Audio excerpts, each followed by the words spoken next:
हामी युवाहरूमा अहिले अलिक बढी फोकस छौँ सबैजनाले युवाहरू के चाहनुहुन्छ उहाँहरूले आफ्नो भविष्य कस्तो देख्नु भएको छ उहाँहरूको दुःख उहाँहरूको पीडा उहाँहरूको च्यालेन्जेसको बारेमा हामी धेरै कुरा गर्छौँ र उहाँले धेरै प्लेटफर्म पाउनु पनि हुन्छ तर उमेर बढ्दै गर्दाखेरि को च्यालेन्जेसहरू के छन् त स्पेसली यस विषयमै कुरा गर्नका लागि हामीसँग तीनजना व्यक्तित्वहरू आउँदै हुनुहुन्छ र यो सेसन मोडरेटर पनि आइपुग्नु भएको छ उहाँलाई म मञ्चमा निम्त्याउन चाहन्छु सबैभन्दा पहिला त म सुकुमाया मगर्जीलाई अगाडि आइदिनुको लागि अनुरोध गर्न चाहन्छु र हाम्रा सम्पूर्ण प्यानलिस्टहरूलाई जोरदार तालीले अलिकति माया सद्भाव र सम्मान देखाइदिनु हुनका लागि पनि म हार्दिक अनुरोध गर्न चाहन्छु सुकुमाया तामाङजी 53 वर्षको हुनुभयो उहाँ एक लेस्बियन महिला हुनुहुन्छ देवघाट तनहुँबाट मिडल क्लास फ्यामिलीमा हुर्किँदै गर्दाखेरि उहाँले आफ्नो आइडेन्टिटी एकदमै अर्ली अन इम्ब्रेस गर्नुभएको थियो टेक्सटाइल फ्याक्ट्रीमा काम गरिरहँदाखेरि उहाँले आफ्नो लभ अफ उहाँको लाइफ पाउनुभयो र उहाँसँगको साथले उहाँको जीवनलाई राम्रो पनि बनायो तर उहाँको देहान्त पश्चात उहाँले धेरै कठिनाइहरू फेरि पनि भोग्नु परेको छ नेपालमा सिङ्गल एन्ड विडोड महिलाहरूका लागि जे जस्ता बेनिफिट्सहरू पाइन्छ लेस्बियन वुमेनहरूले त्यो सुविधाहरू भोग्नु पाउनु भएको छैन त्यसको कठिनाइ चुनौतीहरू र त्यसलाई कसरी डटेर अगाडि बढ्दै हुनुहुन्छ भन्ने बारे उहाँले हामीलाई सुनाउनु हुनेछ सँगसँगै म कान्छी माया तामाङजीलाई पनि अगाडि आइदिनुको लागि हार्दिक अनुरोध गर्दछु 57 वर्षको हुनुहुन्छ कान्छी माया तामाङजी अगाडि आइदिनुको लागि हार्दिक अनुरोध गर्दछु उहाँ चाहिँ न्यानो भएर आउनुभएको जस्तो लाग्यो मलाई आज यहाँ खुल्लामा बसिरहँदाखेरि अलिक चिसो होला कि भन्ने जस्तो हिसाबले उहाँलाई पनि आसन ग्रहण गरिदिनुको लागि म हार्दिक अनुरोध गर्न चाहन्छु उहाँले पनि उमेर बढ्दै जाँदाखेरि विभिन्न कठिनाइहरू भोग्नु भएको छ आज यो निकै नै महत्त्वपूर्ण कन्भर्सेसन हुँदैछ त्यसै कारणले वरिपरि उभिराख्नु भएको छ भने अगाडिपट्टि फ्रन्ट रो सिट खाली पनि रहेको छ यहाँहरू मजाले बसेर यो कुराकानी सुन्न सक्नुहुन्छ भन्ने जानकारी पनि म गराउन चाहन्छु स्पेसली हाम्रो बालबालिका जति पनि हुनुहुन्छ स्कुलको विद्यार्थीहरू हुनुहुन्छ तपाईँले पनि सुन्नुपर्ने कुराकानी हो यो त्यसै कारणले यहाँहरूलाई पनि अगाडि आइदिएर यो सिटमा बसिदिनु हुनको लागि म अनुरोध गर्न चाहन्छु अर्का हाम्रा प्यानलिस्ट यस सेसनका लागि सरस्वती पुन मगर्जी हुनुहुन्छ उहाँलाई पनि म अगाडि आइदिनु हुनको लागि अनुरोध गर्न चाहन्छु सरस्वती पुन मगर्जीले पनि हुर्किँदै गर्दाखेरि फर्मल एजुकेसन नभएको कारणले गर्दाखेरि विभिन्न चुनौतीहरू फेस गर्नु पर्यो उहाँको आमा बितिसकेपछिका चुनौतीहरूको कुराहरू पनि उहाँले अवश्य पनि सुनाउनुहुन्छ वर्षौँ उहाँले आफ्नो नागरिकता पाउनका लागि पनि धेरै चुनौतीहरू फेस गर्नु पर्यो जसले गर्दा उहाँको करियर र आफ्नो जीवन नै अगाडि बढाउनका लागि पनि उहाँलाई धेरै धेरै गाह्रो भयो हामी कतिको लागि त कस्तो अनौठो लाग्ला नि होइन उमेर पुग्ने बित्तिकै हाम्रो आमा बुवाले हामीलाई पहिलो कुरा नागरिकता बनाउन लगिहाल्नुहुन्छ तर नेपालकै नागरिक भए तापनि नागरिकता पाउन कठिनाइ उहाँले भोग्नु परेको छ यसको बारेमा पनि उहाँले हामीलाई सुनाउनु हुनेछ र यो सबैजनाको कथाहरू सबैजनाको कुराहरू अगाडि राम्रो तरिकाले सुनाइदिनु हुनका लागि र सेसनलाई मोडरेट गरिदिनु हुनको लागि हामीसँग लेक्स लिम्बू हुनुहुन्छ उहाँलाई पनि जोरदार तालीले मञ्चमा स्वागत गरिदिनु हुनको लागि म अनुरोध गर्न चाहन्छु सायद ब्लग भन्ने के हो भन्ने थाहा नभएको समयमा नै उहाँले नेपालमा ब्लगिङ पनि सुरु गर्नुभएको थियो हाम्रो चिना परिचय पनि 1 दशकभन्दा बढी भइसकेको छ फाटाफुट्टो हाम्रो पनि सामाजिक सञ्जालमा कुराकानी हुने गर्दछ र लेक्स बाहिर बसिराख्नु भएको थियो नेपालभन्दा तर अहिले चाहिँ नेपाललाई नै आफ्नो कर्मथलो बनाउनका लागि पनि उहाँ फिर्ता आउनुभएको छ त्यसका लागि हामी धेरै धेरै खुसी पनि छौँ र अब भने यो कुराकानीलाई अगाडि बढाइदिनु हुनका लागि म यस प्यानलका मोडरेटर लेक्स लिम्बूलाई हार्दिक अनुरोध गर्दछु Thank you so much, Sadicha. Hello, Wow Festival. सन्चै हुनुहुन्छ? आवाज अलिक आएन नि. सन्चै हुनुहुन्छ? Alright. कुराकानीतिर लाग्नुभन्दा अगाडि चाहिँ थ्याङ्क यू सो मच आज मसँग जोडेर आइदिनु भएको प्यानलिस्टहरू the open institute for social science British council Kathmandu Metropolitan City, Mitini Nepal, who have been a huge knowledge partner as well. र अर्को कुरा चाहिँ के भन्न चाहन्छु भने हाम्रो कुराकानी चाहिँ उहाँहरूले भनिसक्नुभयो सदिचाजीले कुराकानी नेपालीमा हुन्छ म सक्दो प्रयास गर्छु मेरो नेपाली पनि अलिकति राम्रोसित क्वेसनहरू गर्नको लागि so in the event that you do not understand Nepali, then please make sure that you grab a headphone so you are able to understand our conversation, because this is a conversation where, frankly, this is the first time that I'm speaking to queer elders from Nepal on such a public platform. उहाँहरूको लागि पनि कतिपय प्यानलिस्टहरूको लागि पनि यो पहिलोचोटि नै हो यत्रो ठुलो मञ्चमा उभिएर आएको भनेर भन्दै हुनुहुन्थ्यो. सो त्यही भएर अब चाहिँ डाइरेक्ट कन्भर्सेसनतिर लागौँ होला. नेपालको LGBTQ मुभमेन्ट सुरु भएको पनि लगभग 20 वर्ष पुरा भइसक्यो.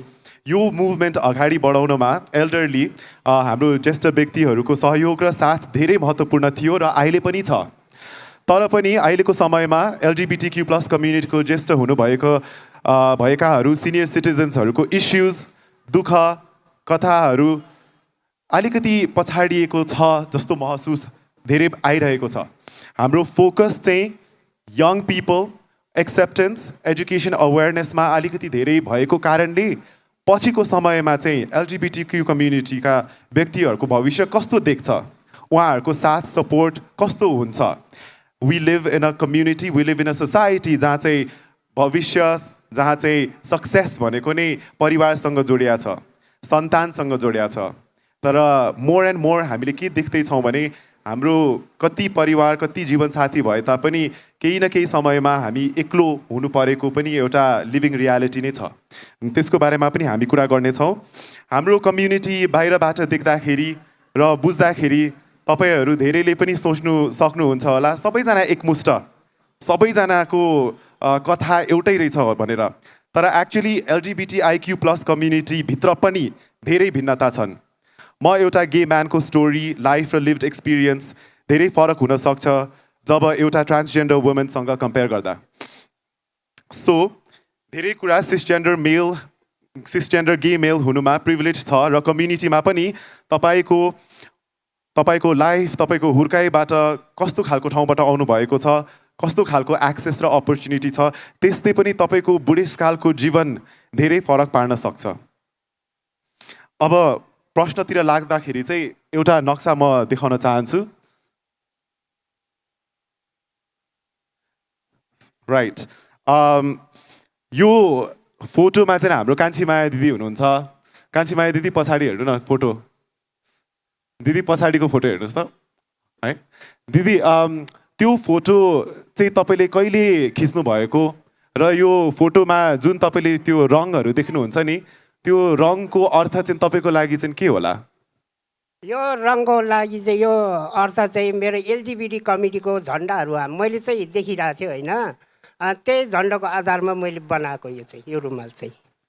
त्यो तपाईँको धेरै सिपालो पनि हुनुहुँदो रहेछ. कहिलेदेखि चाहिँ यसरी बुन्नु थाल्नु भएको दिदी? यो मैले बच्चादेखि नै बुन्थ्यो. अरू चाहिँ यो चाहिँ मैले पछि यो LGBT कमिटीको यो झन्डाहरू देखेपछि मैले त्यसकै बारेमा बुनेको हो कि. त्यसकै बारेमा बुन्नु भएको. अनि कहिलेकाहीँ वर्षमा 1-2 चोटि तपाईँहरूको आफ्नो गाउँमा आफ्नो ठाउँमा तपाईँ हेटौडाबाट आउनुभएको छ हामीलाई हाम्रो इभेन्टमा भाग लिनको लागि होइन. र कहिलेकाहीँ वर्षमा 1-2 चोटि चाहिँ काठमाडौँमा पनि तपाईँहरू धेरै प्राइड सेलिब्रेसन होइन गाई जात्राको बेलामा पनि आउनुहुन्छ. त्यो समयतिर चाहिँ कस्तो खालको महसुस, कस्तो खालको फिलिङ हुन्छ दिदी? महसुस त अब काठमाडौँ आयो, म त आउनु त पहिलादेखि नै आउँथ्यो. अब अहिले चाहिँ राम्रैमा मलाई चाहिँ अहिले एकदम रमाइलो लागिरहेछ. हाम्रो LGBT कमिटीको साथीहरूले मलाई खबर गर्नुभयो. म त्यहाँ हेटौडादेखि आएको हो. अनि मलाई रमाइलो लाग्छ. हाम्रो साथीभाइहरू भेट्दाखेरि अब बढ्दो उमेर हुँदै गयो.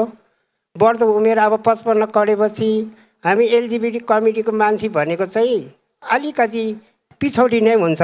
पढी लेखाइमा कमी हुन्छ. कोही पढाइबाट पनि लालसाना भेदभाव भएर मान्छे पढी लेखाइबाट पनि छोडेर भागेको हुन्छ. अब काम गर्दा काममा पनि त्यस्तै हामीलाई लालसानाहरू आउँछ. त्यहाँबाट कामबाट पनि विभेद हुनु परेको छ. अब झन् उमेर बढ्दै गयो. अब LGBT कमिटी मान्छे भन्ने चाहिँ पछि एक्लोपनमै हुन्छ. लास्टमा कोहीले विवाह त गरेको होला, कोहीले मैले चाहिँ विवाह गरेको छैन. म एक्लोपनमै छु अहिलेसम्म चाहिँ. अनि यो अहिले अब हामी ढल्कँदै गएको उमेरको कुरा गर्दाखेरि चाहिँ एक्चुली नेपालको सिनियर सिटिजन्स एक्ट 2063 ले चाहिँ सिनियर सिटिजन्स कसलाई मान्छ भने चाहिँ जो व्यक्ति 60 वर्ष कटेको. सो मैले दिदीहरूलाई के भने दिदी तपाईँहरू त सबैजना 50 देखि 59 वर्षभित्र हुनुहुन्छ.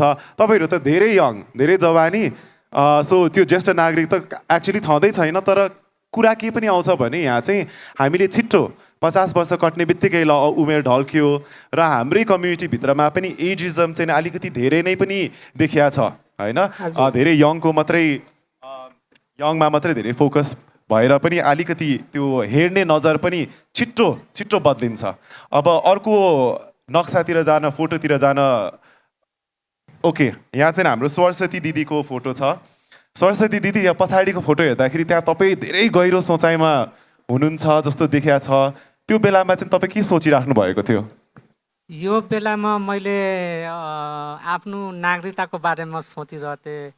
नागरिकता नभएपछि कस्तो हुँदो रहेछ, नागरिकता भए पनि ऊ हुन्थ्यो होला भनेर सोचेको थिएँ। नागरिकता पनि भयो, ऊ पनि भयो। त्यतिखेर अब नागरिकता नभएको बेलामा मैले अब आफ्नो नोकरी पनि ऊ छोड्न पर्यो, अरूलाई लगाइदिएँ। त्यतिखेर अब नागरिकता लिनलाई अब मैले नेपालगञ्ज गएँ। म धेरै जस्तो म नेपालगञ्जमै हुर्केँ, ऊ गरेँ। मेरो आमा बुवा पनि कोही हुनुहुन्न। अब आमा बुवा कोही नभएको बेलामा अब एकजना दिदीका म भाँडा माझेर अनि त्यहीँ गुजारा गर्थेँ, त्यहीँ खान्थेँ, ऊ गर्थेँ। अब त्यसपछि ऊ भयो अनि यो अफिस आयो। अफिस आएर यो परिना भन्ने एउटा ऊ थियो, तिनले अफिसमा नोकरी पनि ऊ लगाएर अनि नागरिकताको ऊ लगाएर अब यस्तै एक वर्ष जति भयो। त्यसपछि नागरिकता खोज्न लाग्यो। नागरिकता खोजेर अनि ऊ गरेँ। नागरिकता पनि थिएन। अनि त्यतिखेर नागरिकता बनाउन पनि म गएँ। नागरिकता बनाउन जाँदाखेरि कस्तो भयो भने स्कुलमा गएँ। स्कुलमा गएर त्यो नागरिकता जस्तो स्कुलमा नागरिकताहरू बनाउँथेँ नि, ऊ गर्थेँ त्यतिखेर पहिला। त्यहाँ गएँ अनि 4 जनालाई मैले लिएर गएँ आफ्नो भन्नाले त्यही छरछिमेकीहरूलाई लिएर गएर अनि पछि नागरिकता बनाउन उनीहरूले आफ्नो सहायता सबै ऊ गर्नुभयो। अनि पछि अनि त्यो नागरिकता टोलीले के भन्नुभयो कि नागरिकता त अहिले आफूहरूले दिनुहुन्छ, पछि उसले सरसम्पत्ति खोजेपछि के गर्नुहुन्छ भनेर भन्नुभयो। त्यहाँ मेरो नागरिकतै बनेन। त्यसपछि म गर्दा धनगढी गएँ। धनगढी पनि यही अफिस खुल्यो। त्यसपछि धनगढी जाँदा अनि उहाँबाट पनि अब काम गरेँ, ऊ गरेँ 1-2 वर्ष। पछि त्यहाँ पनि नागरिकता खोज्न लाग्यो। नागरिकता खोज्दा अनि त्यहाँ नागरिकता नभएको बेला मेरो जब गयो। अनि पछि हाम्रो एउटा राजु लामा छ, उहाँले हेल्प गर्नुभयो। करुणाले हेल्प गरे, आचिकाले, सरसाथीहरूले सबैले हेल्प गरे, ऊ गरे। त्यसपछि म नेपालगञ्ज आएँ। नेपालगञ्ज आएर अनि आफ्नो कोसिस जति चालेँ मैले। चालेर त्यहाँ पनि एक वर्ष जति चालेँ, ऊ गरेँ। पैसा जति त्यहीँ सिद्धियो। त्यसपछि पनि भएन। अनि फेरि अर्कोचोटि आएर ऊ गरेर त्यही कोसिस चालेँ फेरि गरेर। अनि मेरो झन् सानैमा खेल्थेँ, ऊ गर्थेँ। त्यो अहिले वहीँको हाकिम जस्तो भएर बस्नुभएको छ। अनि उसैले कोसिस गरेँ, ऊ गरेँ। त्यही पहिलाको उसमा कोसिसमा ऊ गरेर चालेँ। त्यसपछि मेरो नागरिकता भयो। नागरिकता भएर अनि पछि नागरिकता बन्ने बित्तिकै के अरे नोकरीको ऊ पनि आयो, पहल पनि आयो। हाम्रो यो सञ्जय सरले नोकरीको लागि ऊ गरे। त्यतिखेर नोकरीको लागि ऊ गर्दाखेरि अनि सो नागरिकता नहुँदा र नपाउँदाखेरि कतिको धेरै अवसरहरू तपाईँहरूले गुमाउनु भएको छ भनेर त्यो छोटो तपाईँले त्यहाँ उदाहरण भन्नुभयो। र अहिले नागरिकता त पाउनुभयो, तर कस्तो चुनौतीहरू छ अहिलेको यो समयमा चाहिँ तपाईँलाई? अहिलेको चुनौती भन्दा पनि अब अहिलेको चुनौती पनि अब बहुत कठिन छ, झेल्न परेछ। अहिले पनि यो अब नागरिकता त भयो, नोकरी पनि पाएँ। नोकरी पाएर अब नोकरी पनि अब जान लागेको छ। अब यही 1 महिना छ नोकरीको उसको। अब त्यसपछि के गर्ने होला, कसो गर्ने होला भनेर हामीलाई चिन्ता परिरहेछ। हजुर। अनि म पछि फर्केर आउँछु तपाईँको लागि एउटा क्वेसन छ। तर अब हाम्रो नेक्स्ट फोटोतिर लागौँ। यहाँ चाहिँ हाम्रो सुकमाया दिदी हुनुहुन्छ। सुकमाया दिदी, यो फोटोभन्दा पनि मैले अर्को एउटा फोटो देखेको थिएँ। त्यहाँ चाहिँ तपाईँले एउटा बोर्ड बोक्नु भएको थियो। त्यो बोर्डमा लेखेको थियो यौनिक तथा लैङ्गिक अल्पसङ्ख्यक समुदायको ज्येष्ठ नागरिकलाई सम्मान गरौँ लेखेको थियो। त्यो बोर्ड र त्यो र्याली चाहिँ कुन समयमा थियो होला र त्यसको बारेमा अलिकति बताइदिनुहोस् न। यो फोटो खिचेको 10-12 दिन भयो। 10-12 दिन? हजुर। कता खिच्नु भएको थियो त्यो फोटो चाहिँ? यो फोटो छिमेकीको घर अगाडि। छिमेकीको घर अगाडि। हजुर। अनि तपाईँहरू सबैलाई होइन, अघि मैले भनिहालेँ 50 देखि 60 साल हुनुहुन्छ अहिलेको यो उमेरमा है। पहिला अब म अहिले 32 वर्ष छु। तपाईँ 32 वर्षको उमेर हुँदाखेरि चाहिँ तपाईँलाई कस्तो लाग्थ्यो 50 वर्ष अब 60 वर्षको हाराहारी पुग्दाखेरि चाहिँ जीवन कस्तो हुन्छ भन्दाखेरि चाहिँ के सोच थियो के सम्झिनुहुन्थ्यो त्यति बेला पहिलाको जमानीमा त केही सम्झेन नि केही सोचेन जीवनसाथी पनि थियो जवानी थियो के अरे अहिले बुढेसकाल लाग्छ भनी याद भएन नि त्यो बेलामा त अब कमाउनु सकिन्थ्यो आफ्नो बल थियो वैंश पनि थियो साथमा पार्टनर पनि थियो अनि त्यसकारण त्यो बेलामा चाहिँ त्यस्तो बुढै लाग्छ जस्तो लागेको थिएन कि जब त आफ्नो पार्टनर गुमिसकेपछि चाहिँ त्यसपछिबाट चाहिँ सबै चिज लाग्यो बुढै लाग्यो बेरोजगार एकातिर बेरोजगार छ अनि त्यसपछि उमेर घट्दै गयो अनि त्यसपछि चाहिँ सबै चिजहरूले रोगले नि आक्रमण गर्न थाल्यो अनि हामी पुरुष महिलाहरू जस्तो विवाह भएकोहरू जस्तो चाहिँ हामी समलिङ्गी महिलाहरूलाई चाहिँ केही सहजहरू छैन केही सरकारले ध्यान पुर्याइदिनु भएन ध्यान गएन होला पुर्याउनु सकेन होला ऊ बेलामा हामीहरूले अब यो महिला पुरुषहरू विवाह हुनेहरूको त जस्तो दर्ता हुने विवाह दर्ता हुने अनि यो के भन्छ कि नामै आएन मलाई सरी है त्यसमा त्यस्तो भइदिएको भए हामीलाई सहज हुन्थ्यो यो हामी समलिङ्गी महिलाहरूलाई चाहिँ त्यो सहज भइदिएन सबै कुरामा गाह्रो भयो सरकारको ध्यान गएन हामीहरूले बुझाउनु नि सकेन हामीहरू कस्तो भयो भने एकअर्का केटीलाई मन पराउनु थाल्यो मन पराएपछि हामी केटाहरूलाई मन परेन केटालाई मन नपरेपछि समाजको पनि अलि हेला त भयो भएपछि अब हामीहरू सोच्यौँ कि हामीलाई यस्तै गरेर पुग्छौँ पार्टनर भएपछि त सबै चिज हामीलाई केही चाहिन्न घर पनि चाहिन्न आमा बाउ पनि चाहिन्न दाजुभाइ चाहिन्न समाज पनि चाहिन्न धन पनि चाहिन्न भन्ने सोच्यो नि जस्तो आफ्नो पार्टनर गुमिसकेपछि चाहिँ सबै कुरा बल्ल सम्झेछु पछि त लाग्छ के गर्नु त अब यसमा चाहिँ सरकारले ध्यान पुर्याइदियो हुन्थ्यो हामी जस्तो समलिङ्गी महिलाहरूलाई हजुर अनि तपाईँको लाइफमा तपाईँ लगभग आई थिङ्क 3 दशकसम्म तपाईँहरू सँगै हुनुहुन्थ्यो तपाईँको जीवनसाथीसँग होइन अनि त्यो समयमा समाजले तपाईँलाई हेर्ने दृष्टिकोण र अहिले तपाईँ एक्लै हुनुहुन्छ होइन अहिले चाहिँ समाजले कस्तो दृष्टिकोणले हेरिरहेछ पहिला जब जीवनसाथी हुँदा र अहिले एक्लो हुँदाखेरि अहिले त अब खासै भन्नुपर्दा चाहिँ बाहिर देखिनु नपरे हुन्थ्यो जस्तो लाग्छ किनकि आफूले कमाइ गर्न नि सकेन दिन प्रतिदिन रोगले आक्रमण गर्छ दिन प्रतिदिन अब बुढेसकाल लागेको त होइन भन्नुहुन्छ नि 50-55 वर्ष पुग्नेलाई त भए पनि हुनु नि हो केपी ओलीजी यत्रो देश राज्य चलाउँछ नि उहाँको सामुन्ने त हामीले बुढेसकाल लायो भन्नु त नहुने हो भए पनि त त्यही पनि त्यसपछि चाहिँ हामीहरू चाहिँ के हुन्छ नि हामीहरू पार्टनर पनि छैन सम्पत्ति पनि छैन आफू एक्लो पनि धेरै महसुस हुने रहेछ त्यसबाट चाहिँ होसहरू जुन पुरै अलिक गुम्दै जाने रहेछ क्या बढी तपाईँहरूले यो मेरो आउने प्रश्नको जवाफ अलिकति त्यहाँ छुइसक्नु भएको छ होइन मेरो प्रश्न चाहिँ छ सबैजनाको लागि है अहिलेको समयमा एलजिबिटी महिलाहरूको जिन्दगी र एलजिबिटी पुरुषहरूसँग कम्पेयर गर्दाखेरि चाहिँ के फरक छ होइन तपाईँहरू र मेरो जिन्दगीमा के फरक छ त्यसको बारेमा अलिकति बताइदिनु हुन्छ सबै कुरा फरक हुन्छ के हुन्छ भने अब तपाईँहरू पुरुष महिला विवाह गऱ्यो भने त उता छोराछोरी नै हुन्छ बुहारी पनि हुनु पायो छोराछोरी हुनु पायो आफ्नो श्रीमान बितेसी एकल भत्ता पाइयो केही नभए नि एकल भत्ता त पाइयो नि छोराछोरी नभए पनि हाम्रो त्यो पनि छैन के त्यो एकल भत्ता पनि छैन छोराछोरी पनि छैन आफूलाई केटासँग बिहा गर्नु मन लागेन अब गर्ने के अनि त्यही भएर यो सरकारले चाहिँ हामीहरू जस्तो एकल महिलालाई चाहिँ हेर्दै हुन्थ्यो यो समलिङ्गी महिलाहरूले चाहिँ ध्यान दिनु भए हुन्थ्यो जस्तो लाग्छ सो केही गएको यो 12 महिनामा धेरै कुराहरू न्युजमा आउँदाखेरि चाहिँ ठुलो प्रगतिको एउटा हेडलाइनहरू आइरहेको छ तर के पनि महसुस र के पनि बुझ्न सकिन्छ भने सायद अलिकति ढिलो भयो सायद अलिकति ढिलो भयो, स्पेसली हाम्रा कम्युनिटीका ज्येष्ठ साथीहरू दाई दिदीहरूको लागि।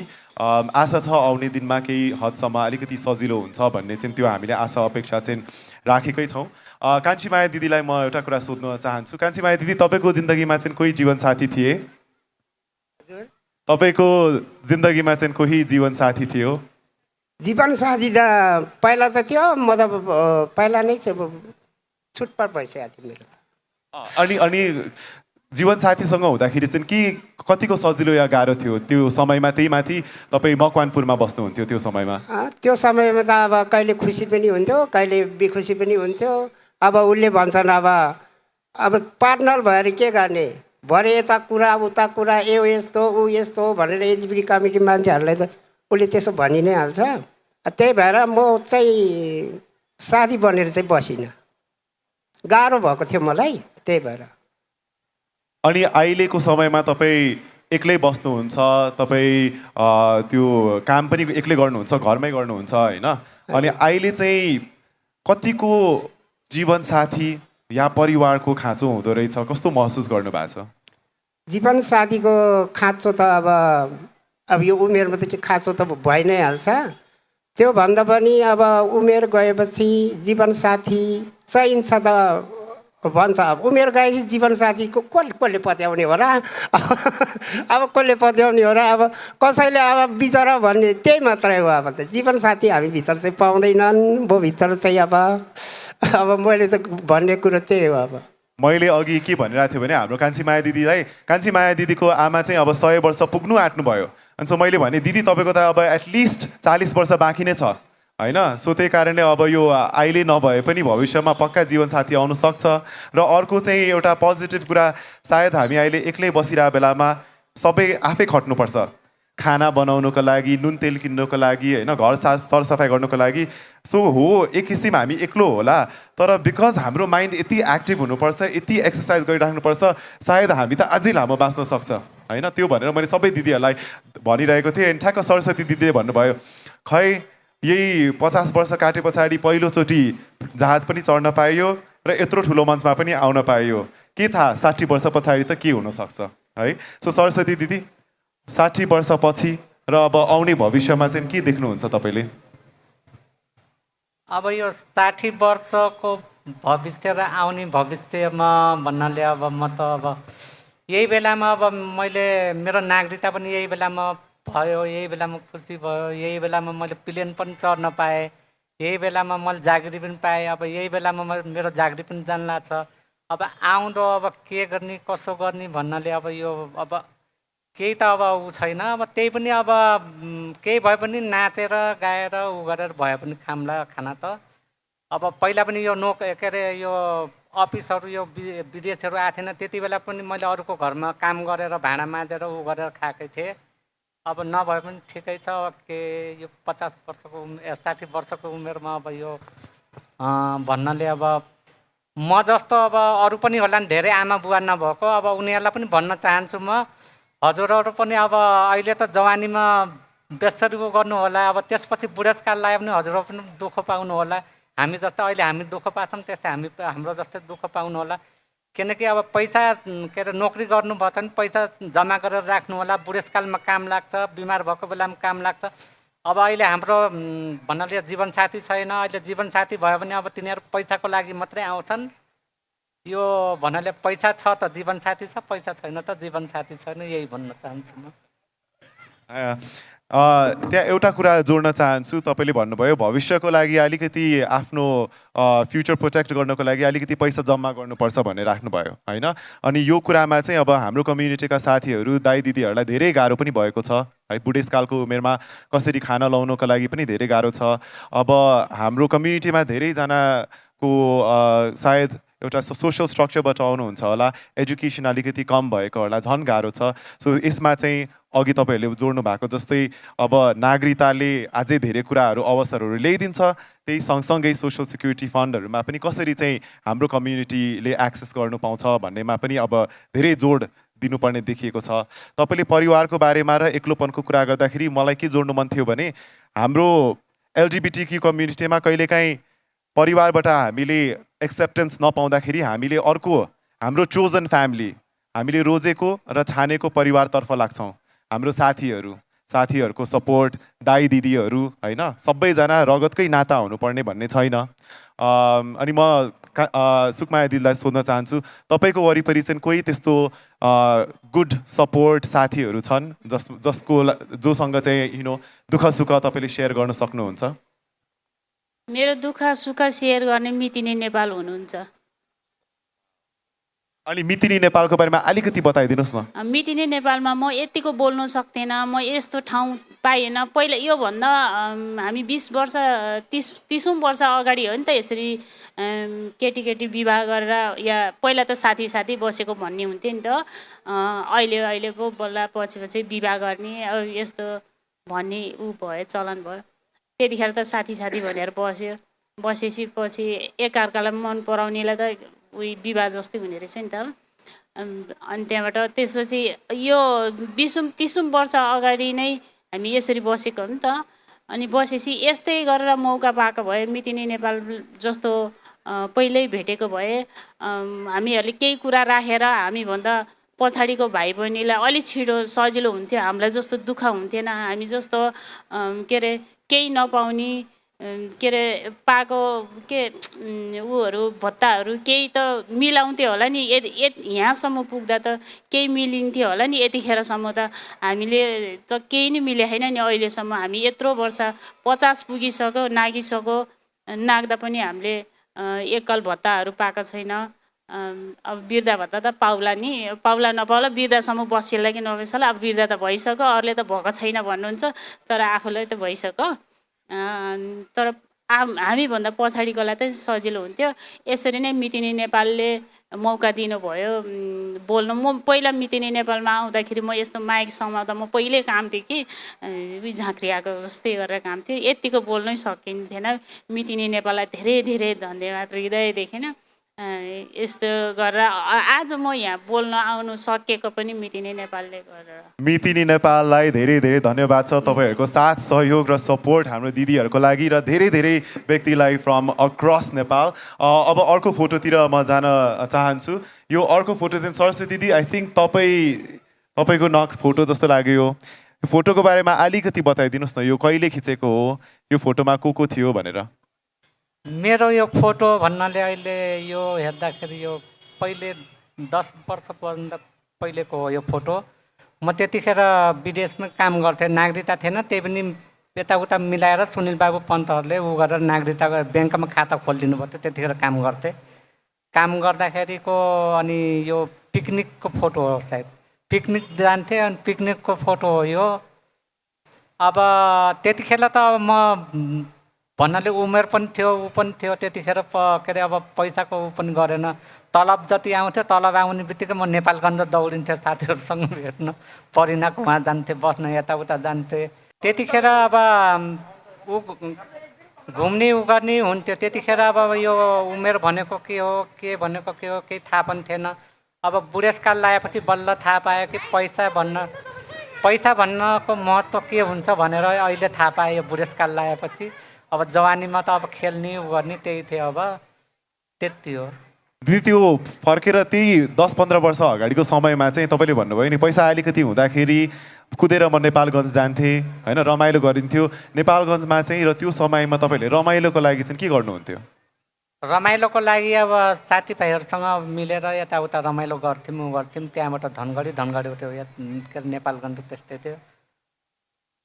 त्यो भन्नाले अब रमाइलो त अब गरियो, बेस्तरी गरियो रमाइलो। अब रमाइलो गर्दा अब अलिअलि उमेर ढल्किँदै पनि गयो।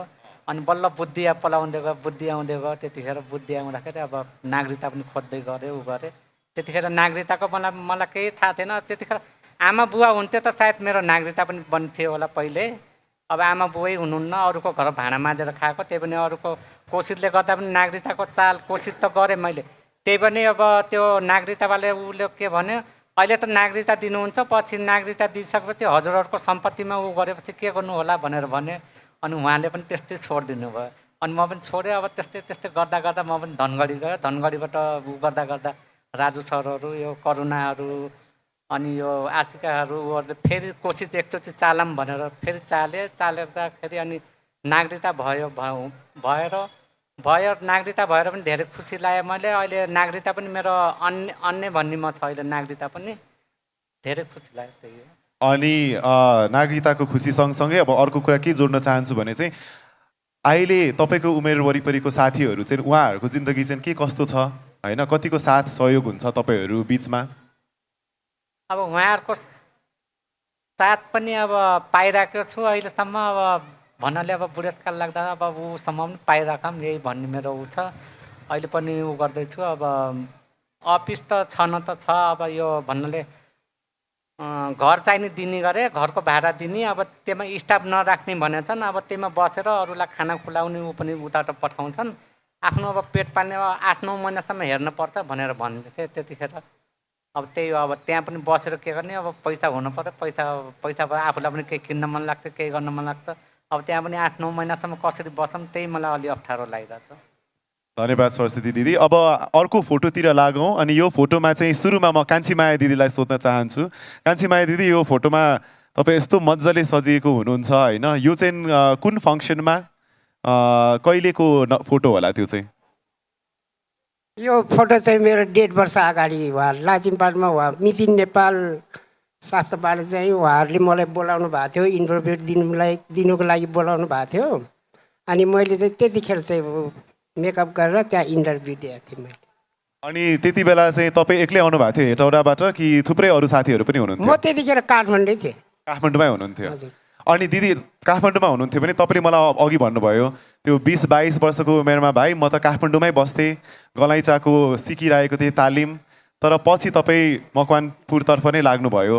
काठमाडौँको बसाइ पोहोर चाहिँ म 1.5 वर्ष जति आमा बिरामी भएर चाहिँ म हेटौडातिर फर्केँ हो। बस्नु चाहिँ म काठमाडौँमै बसेँ। अहिले चाहिँ वर्ष पुग्नु लाग्यो म हेटौडा बसेँ। अब एउटा अलिकति गहिरो प्रश्न, तपाईँको आमा बिरामी भएर तपाईँ हेटौडा फर्केर उहाँलाई स्याहार सुसार गर्नुको लागि पुग्नुभयो, पछि हामीहरू तपाईँहरू बिरामी हुँदाखेरि चाहिँ को हुन्छन् होला? हामी बिरामी हुँदा त अब को होला र जस्तो नि लाग्छ। कहिलेकाहीँ त एलजिबिटी साथीहरू पनि छन्, कहिले त आशा लाग्छ नि होइन। अब उहाँहरूले नै गर्नुभएको हो। मितिन नेपालले नै मलाई यहाँसम्म ल्याउनु भएको हो। उहाँ पहिला मलाई यसरी बोल्नु, इन्टरभ्यू दिनु मलाई चासो पनि थिएन, केही पनि थिएन। म आफ्नै तरिकाले हिँडिन्थ्यो। आफ्नै कहिले जामी काम गर्न नि जाने, कहिले जे काम पाउँछ त्यही काम गरेर हिँड्थ्यो। पछि उहाँहरूले चाहिँ एलजिबिटी कमिटीकै हुनुहुन्छ, उहाँ ज्येष्ठ नागरिक भनेर चाहिँ उहाँहरूले मलाई पहल गरेर यहाँसम्म बोल्नु पनि, त्यहाँ मिडियामा बोल्नु पनि उहाँहरूले नै गरेर मैले अलिअलि बोल्नु सिकेको हो। नत्र मलाई यसरी बोल्नु चाहिँ आउँदैन थियो। धेरै राम्रोसित बोल्नुहुन्छ आजभोलि। र हाम्रो कान्छीमाया दिदीको बारेमा, कान्छीमाया दिदीको लाइफ स्टोरी चाहिँ विभिन्न नेसनलदेखि इन्टरनेसनल न्युज पब्लिकेसनहरूमा पनि छ। तपाईँहरूले कान्छीमाया तामाङ नेपाली क्वेयर एल्डर भनेर सर्च गर्नुभयो भने त्यो तपाईँहरूले अवश्य इङ्ग्लिसमा या नेपालीमा पनि पढ्न सक्नुहुन्छ। र अर्को फोटो यहाँ छ, त्यो फोटो चाहिँ हाम्रो सुकमाया दिदीको छ। दिदी, यो फोटोको बारेमा अलिकति बताइदिनुहोस्, यहाँ को हुनुहुन्छ त्यो फोटोमा चाहिँ? यो फोटोमा हाम्रो एउटा साथी हुनुहुन्छ, इटरीको किरणजी हुनुहुन्छ। एउटा साथी हुनुहुन्छ सम्झना, उहाँ नेपालगञ्जको। उहाँहरूको यो फोटो खिच्नका कारण चाहिँ उहाँहरूको एउटा नेपालगञ्ज एउटा इटरीको उहाँहरूलाई विवाह गरिदिएको भएर त्यो सम्झनाको लागि खिचिदिएको। यो फोटो खिचेको त्यस्तै 58 सालतिर जस्तो लाग्छ। अनि अहिले उहाँहरू होइन इटरी र नेपालगञ्जको साथीसँग कतिको कुराकानी आउजाउ हुन्छ? अहिले छैन। अहिले छैन, हजुर, समयले अलिकति टाढिनु भयो। टाढा भयो। हजुर हजुर। हजुर। अनि अब त्यो उमेरमा चाहिँ तपाईँले चाहिँ कस्तो खालको फिलिङ्स थियो? तपाईँ कस्तो खालको व्यक्ति हुनुहुन्थ्यो त्यति बेला?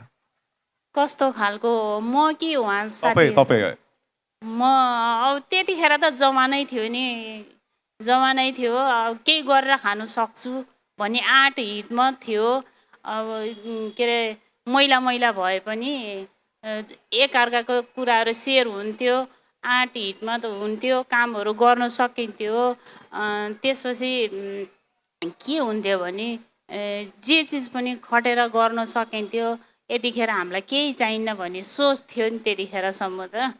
अनि त्यसपछि पो भयो त म ठ्याक्कै एउटा प्रश्न तपाईँहरू तिनैजनालाई सोध्छु फर्केर हेर्दाखेरि तपाईँ 30 वर्षको उमेर हुँदाखेरि त्यो समयको तपाईँलाई तपाईँले केही सरसल्लाह सुझाव दिन सक्नुहुन्थ्यो भने के भन्नुहुन्थ्यो कस्तो हौसला अथवा कस्तो खालको कुरा चाहिँ तपाईँले तपाईँको 30 वर्षको उमेरको आफूलाई भन्नुहुन्थ्यो त्यतिखेरको त अब कस्तो हुने नि त्यही त अब साथीहरू पनि आफ्नो जे हुने नि बल बयस हुँदाखेरि रहेछ साथीहरू पनि सबै आफ्नो हुन्थ्यो त्यतिखेर यो संस्था त थिएन त ब्लु डायमन्ड सोसाइटी अनि यो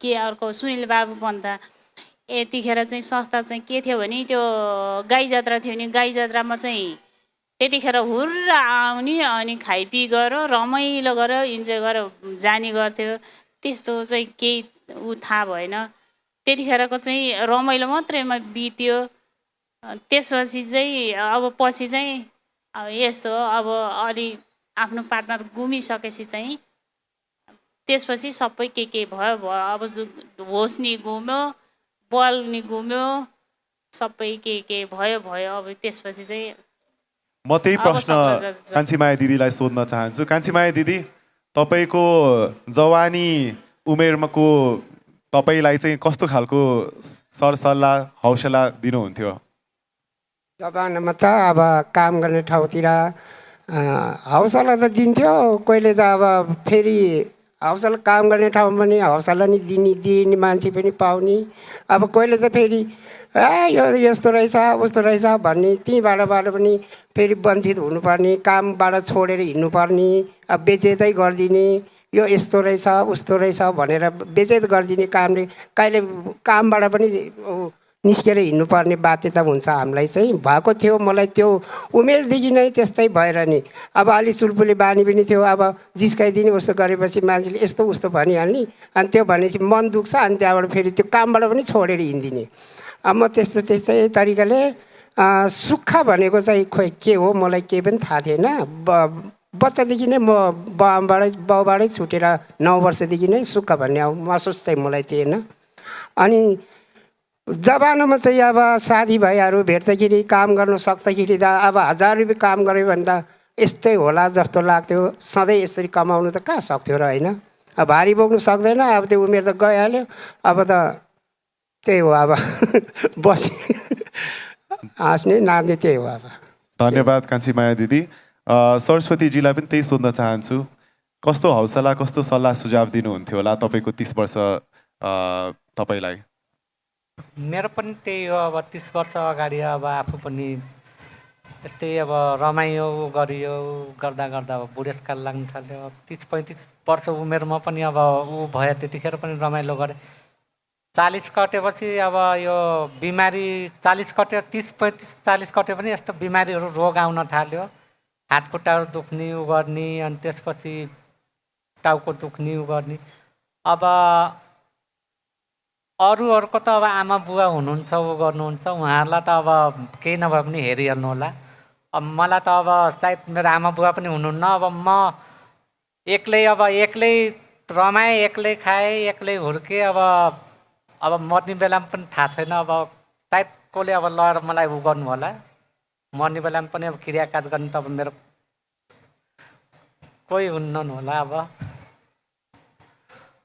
त्यही हो मेरो भनाइ मलाई धेरै जस्तो अब यो बोल्न उ गर्न पनि यो मितिनीले पनि धेरै मितिनी नेपालले पनि धेरै सिकायो बोल्दाखेरि अलि बोल्न पर्छ उ गर्नुपर्छ भनेर भन्नुभयो उहाँहरूलाई पनि धेरै धेरै धन्यवाद छ मितिनी नेपाललाई पनि त्यही हो धन्यवाद मैले अडियन्सबाट सुनिसकेको थिएँ म छु भनेर होइन सो मलाई अवश्य लाग्छ तपाईँ एक्लो हुनुहुन्न है हामी छौँ मितिनी नेपाल छ अझै साथीहरू जोडिँदै आउनुहुन्छ एउटा फाइनल क्वेसन अब हामी यो हाम्रो session how queer is your लभको अन्तिममा आइसकेको छौँ मेरो फाइनल क्वेसन चाहिँ तपाईँहरू तिनैजनालाई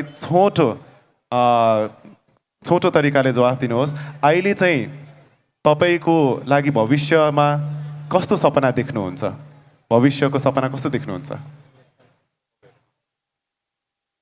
अब अहिलेको भविष्यको त्यही हो अब सरकारलाई पनि अब यही भन्न चाहन्छु कि अब हाम्रो यो भविष्यको लागि अब केही हेरचाह गरिदिने यस्तो विधवा विधवा भत्ताहरू यस्तो दिने उ गर्ने एकल भत्ता पनि पाए भए अलि राम्रो हुन्थ्यो। अब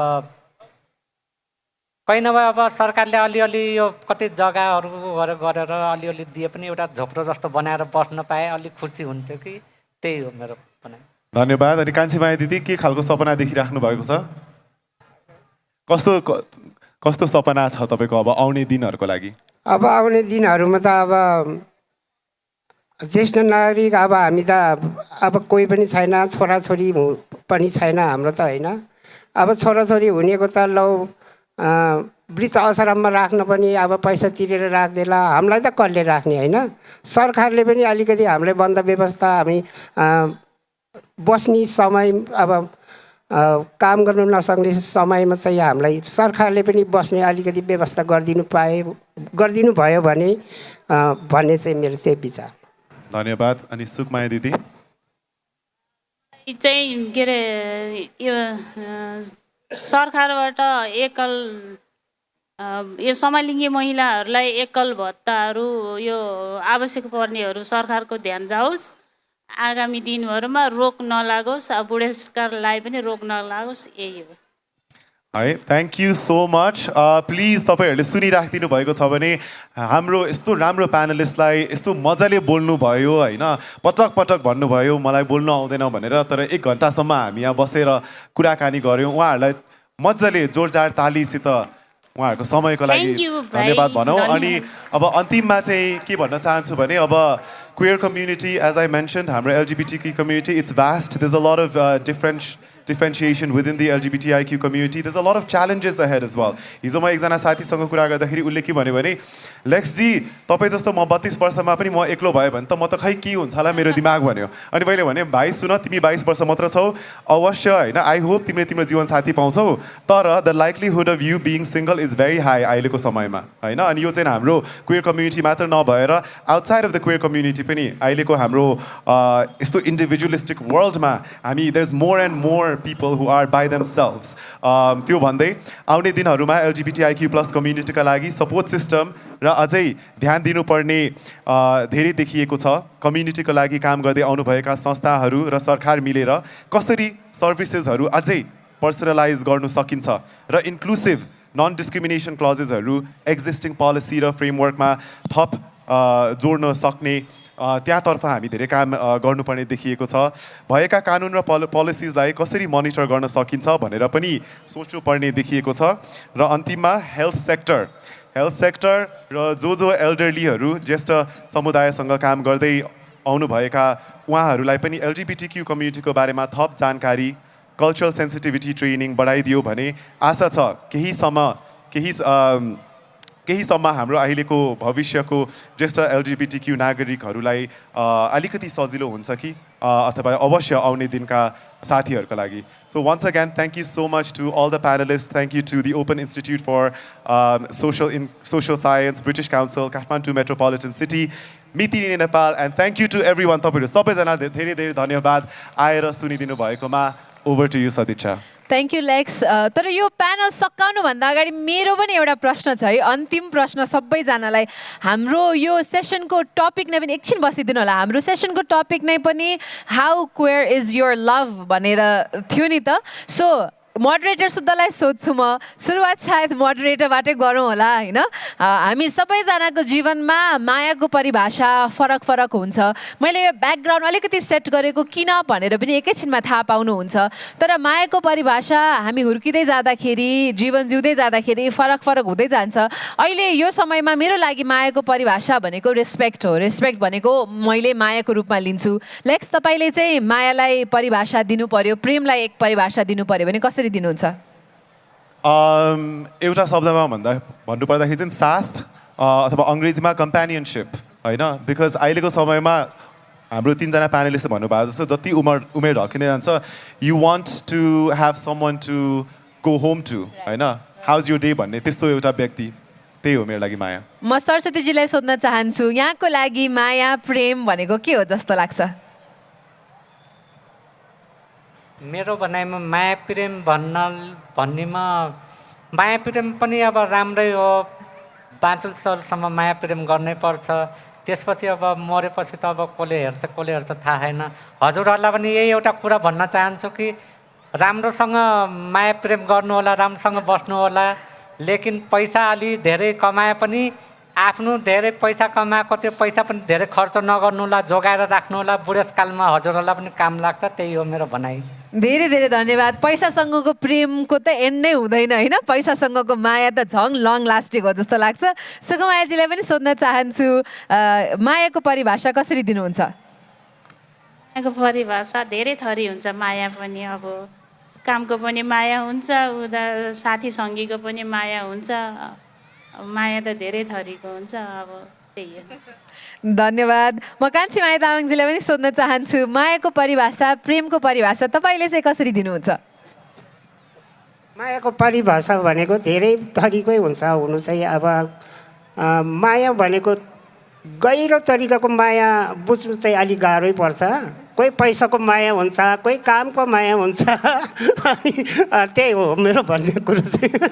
धेरै धेरै धन्यवाद। हाम्रा मोडरेटर र प्यानलिस्टलाई एकपटक जोरदार ताली दिइदिनु हुनको लागि म यहाँहरू सम्पूर्णलाई अनुरोध गर्न चाहन्छु। Thank you very much. And with this ladies and gentlemen we conclude this wow talks and big idea how queer is your love was the discussion that we had. यहाँहरू सम्पूर्णलाई पनि यसमा साथ दिनुभएकोमा धेरै धेरै धन्यवाद। यो वाउ टकको यो पोर्सनलाई एन्ड गर्नका लागि निकै नै राम्रो क्रिएटिभ एन्डिङ हामीले दिँदैछौँ यसमा, जहाँ हामीले प्रेमसँग सम्बन्धी एउटा कविता यहाँलाई सुनाउँदैछौँ। यो प्यानललाई हामीले उहाँहरूले मायाको परिभाषा कसरी दिनुहुन्छ भन्ने त हामीले सोधिहाल्यौँ। अब माया सम्बन्धी एउटा कविता पनि हामी सबै सुनौँ है त। थ्याङ्क यू सदिक्षाजी। म आज किरण उदासीजीले लेख्नुभएको कविता विचित्र माया पढेर सुनाउँदै जाँदैछु। विचित्र माया। जाडो याममा सानो कोठामा न्यानो बनेर बसे झैँ लाग्छ तिम्रो माया। सरी पनि आकाशमा डुले झैँ लाग्छ तिम्रो माया। ठुलो फराकिलो अनगिन्ती वृक्षले भरिएको पहाड झैँ लाग्छ तिम्रो माया।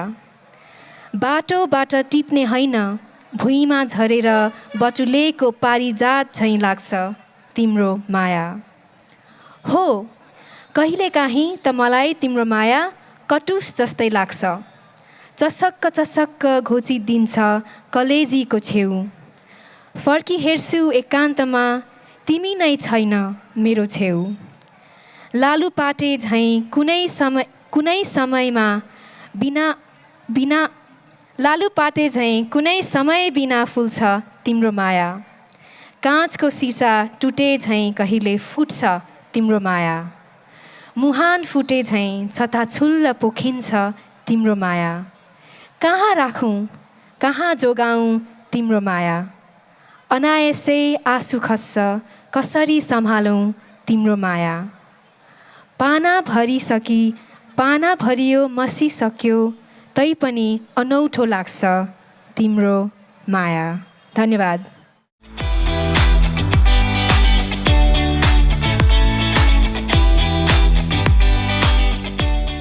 यो कार्यक्रममा आउनु पाउँदा, आफूले केही कुराहरू राख्नु पाउँदा धेरै खुसी लाग्यो। यो आउने आगामी दिनहरूमा नि यो सरकारले सुनिदिउन्, के अरे ध्यान पुगुन्। हामी सम्हालिने महिलाहरूलाई अरू महिलाहरूलाई जस्तो हक अधिकार पाइन्छ भन्ने पूर्ण आशा राखेको छु।